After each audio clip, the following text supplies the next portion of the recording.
le ministre français de l'Intérieur provoque les Algériens. Il semble que le ministre français de l'Intérieur, Bruno Retailleau, ait mis les priorités de ses fonctions officielles de côté pour se charger d'offenser un groupe spécifique de la société française, sous couvert de lutte contre l'immigration, de reprise en main de la sécurité et d'autres slogans irréalistes.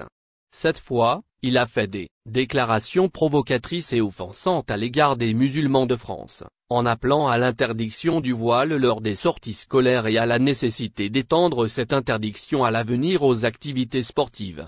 Retailleau a tenu ses propos lors d'une interview diffusée, mercredi dernier sur BFM TV, où il a considéré que le voile c'est la victoire de l'islamisme.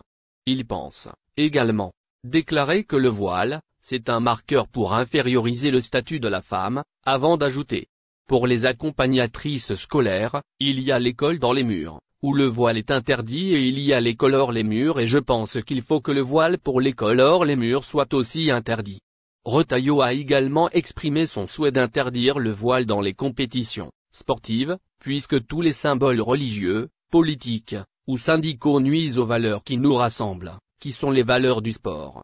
Le nouveau ministre a regretté qu'il n'y avait pas de majorité en France pour défendre cette interdiction. À cet égard, Retailleau a déclaré que céder là-dessus c'est décor à un Algérien rampant, dans une déclaration irresponsable qui constitue une voie de sédition et une incitation à creuser un fossé entre les structures de la société française. Dans une démarche d'escalade et de provocation, le membre du gouvernement formé avec difficulté il y a un mois a ajouté, en s'adressant aux défenseurs du foulard en tant que signe de liberté, où le foulard est un symbole de liberté, qu'ils aillent en Iran, où il y a des jeunes femmes qui meurent pour la liberté d'ôter le voile, a-t-il dit, soulignant que nous sommes en France. C'est la République française. Au cours de l'entretien, le ministre a montré une incapacité évidente à remplir le rôle de ministre de l'Intérieur, qui exige de la sobriété, de la clairvoyance et la capacité de s'adapter à l'ensemble de la société, avec ses différentes sensibilités, différences et tendances. Il a semblé se concentrer uniquement sur la question des migrations, qui exige une approche calme, pratique, juridique et multilatérale, et non des déclarations menaçantes à chaque occasion, et sur tout ce qui concerne les Algériens, qui exigent le respect des lois et des principes de la République française. Depuis son arrivée au ministère, Retailleau n'a pas laissé passer une occasion sans proférer des menaces à l'égard des migrants et des étrangers et ne s'est intéressé à aucun dossier, car il s'intéresse au dossier de l'immigration, des migrants irréguliers et réguliers, et à la manière de les assiéger et de les expulser, à travers une série de mesures et de menaces, dont la dernière était une directive écrite faisant pression sur ses subordonnés locaux pour qu'ils appliquent les mesures d'expulsion du territoire national, qu'ils renforcent le règlement des dossiers et qu'ils lui fournissent un rapport mensuel sur les résultats obtenus. Mais cette fois, il a élargi sa guerre aux Algériens de son pays et les a provoqués par des déclarations qui pourraient constituer le début d'une vaste controverse. Maroc-Algérie, conflit du Sahara. Les États-Unis proposent une nouvelle approche. Le média en ligne Monde Afrique, s'appuyant sur des sources de renseignement françaises, affirme que Washington a proposé à en haut accent Antonio Guterres d'organiser une conférence internationale réduite pour aborder la crise du Sahara occidental et ses scénarios de solution. Selon le journal en ligne, elle devrait impliquer les 4 principaux protagonistes Algérie, Mauritanie, Maroc et Front Polisario, ainsi qu'un petit groupe de pays directement impliqués dans le conflit, à savoir l'Espagne, la France, la Grande-Bretagne, la Russie et les États-Unis. S'agit-il d'un cadre approprié pour résoudre le conflit vieux d'un demi-siècle entre le gouvernement marocain et le mouvement Polisario au sujet de la souveraineté de l'ancienne colonie africaine espagnole? La question mérite réflexion et débat.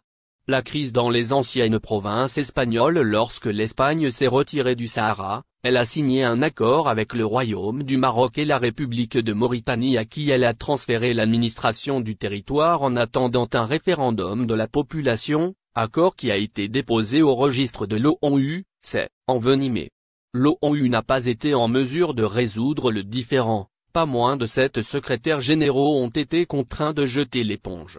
Les principaux protagonistes ont multiplié les réunions bilatérales Polisario Maroc et générales entre les 4 parties, et se sont opposés sur presque tous les points de litige. Recensement, statut des réfugiés, rôle du Front Polisario, cessation de la confrontation armée, architecture institutionnelle de la région. Le Front Polisario, soutenu par l'Algérie, s'accroche à un référendum d'autodétermination prévu à l'origine par l'ONU mais mis de facto en veilleuse depuis 20 ans, tandis que le royaume de Mohamed VI a proposé la solution d'une autonomie du territoire dans le cadre souverain marocain, avec un statut interne pour les structures administratives et gouvernementales élues par la population locale qui reste à élucider.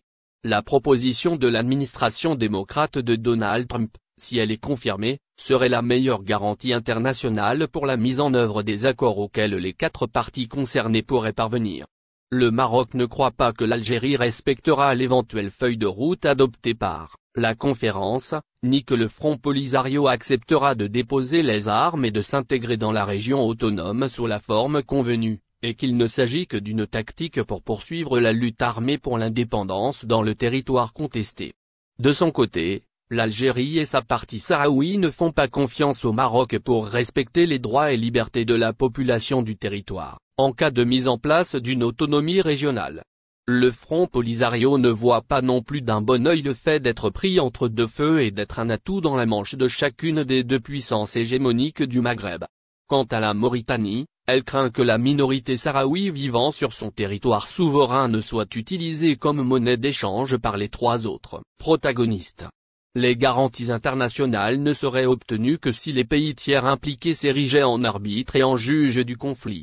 Si les États-Unis, la Russie, la France, la Grande-Bretagne et l'Espagne se limitent au rôle d'hôte, la mini-conférence internationale sera un nouvel échec. Mais si ce quintet de puissances s'implique et impose son contrôle, les conditions peuvent être réunies pour résoudre définitivement le conflit et jeter les bases d'un développement coordonné de la région du Maghreb. L'implication des grandes puissances, qui dans d'autres scénarios sont directement conflictuelles, pourrait commencer à façonner un équilibre stratégique dans la région atlanto-méditerranéenne et nord-africaine, face à la négociation des nouveaux équilibres mondiaux qui résultera du bouleversement géostratégique interne. Algérie-Maroc, le retour des faucons de guerre sous Trump. Les tensions entre l'Algérie et le Maroc ne sont plus simplement l'héritage de différends historiques ou territoriaux. Ce conflit, déjà nourri par des ambitions expansionnistes et des provocations répétées, est aujourd'hui orchestré par des forces obscures, bien au-delà des frontières de l'Afrique du Nord. À la tête de cette machination, le lobby juif international, avec des figures telles qu'André Azoulay, le prince des ténèbres, et Jared Kushner, le gendre opportuniste de Donald Trump.